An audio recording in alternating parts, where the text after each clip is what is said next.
नमस्कार दोस्तों, आपका स्वागत है आपके अपने पसंदीदा चैनल द हीलिंग चैनल पर। आज की कहानी बहुत ही ज्ञानवर्धक है। अगर आप इसके अपने जीवन के अंदर अपना लेते हैं तो आपको सफल होने से कोई नहीं रोक सकता। आज की कहानी का शीर्षक है सच्चाई की जीत, और ये कहानी है एक शेर और एक व्यक्ति की। तो चलिए शुरू करते हैं आज की कहानी। एक गांव था जिसका नाम मायापुर था। गांव की सुंदरता का तो कुछ कहना ही नहीं था, क्योंकि उस गांव के किनारे ही एक विशाल जंगल था और उस जंगल में कई तरह के जंगली जानवर, पशु पक्षी रहा करते थे। एक दिन की बात है कि लकड़हारा एक लकड़हारा लकड़ियाँ को लेकर जंगल के रास्ते से अपने गांव की ओर जा रहा होता है। तभी उसे अचानक एक रास्ते पर शेर मिल जाता है और उस लकड़हारे से कहता है, देखो भाई, आज मुझे कोई भी शिकार सुबह से नहीं मिला है और मैं बहुत भूखा हूँ। मुझे बहुत तेज़ भूख लगी है। मैं तुम्हें खाना चाहता हूँ और तुम्हें खाकर मैं अपनी भूख मिटाऊंगा। यह सुनकर के लकड़हारा बहुत डर गया।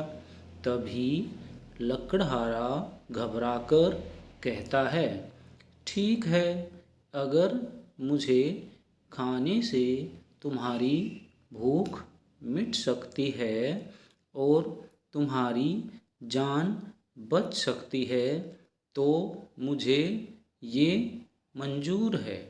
लेकिन उससे पहले मैं तुमसे कुछ कहना चाहता हूँ।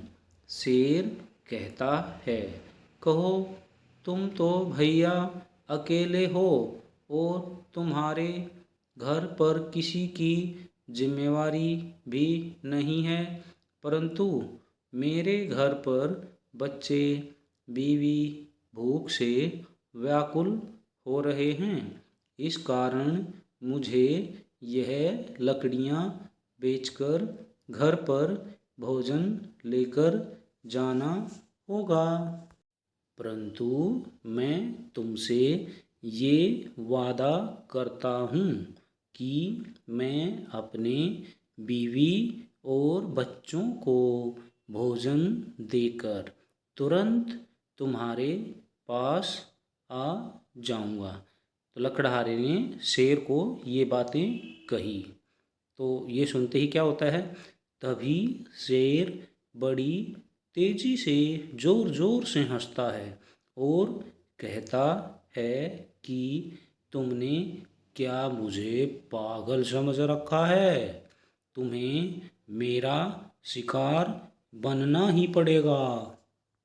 तभी लकड़हारा रोता है और कहता है, कृपया मुझे जाने दो, मैं अपना वादा नहीं तोड़ूंगा। शेर को उस पर दया आ जाती है और कहता है कि तुम्हें सूर्य डूबने से पहले ही आना होगा। लकड़हारा कहता है, ठीक है। जब लकड़हारा अपनी बीवी और बच्चों को भोजन देकर शेर के पास वापस आया तो शेर प्रसन्न होता है और कहता है, तुम्हें मार कर मैं कोई पाप नहीं करना चाहता। तुम ईश्वर के सच्चे भक्त हो। तभी लकड़हारा शेर का धन्यवाद करता है और खुशी खुशी अपने घर लौट जाता है। तो आज की कहानी आपको कैसी लगी कमेंट करके ज़रूर बताना और अपने साथियों के साथ भी इसको शेयर ज़रूर करना। आज की कहानी से हमें शिक्षा मिलती है कि हमें हमेशा सच बोलना चाहिए, क्योंकि सच्चाई से ही व्यक्ति को सफलता प्राप्त होती है। तो जीवन में सदा सच्चे बोलें और सच्चे रहें। सदैव प्रसन्न रहिए। जो प्राप्त है वह पर्याप्त है। जिसका मन मस्त है उसके पास समस्त है। Thanks for watching.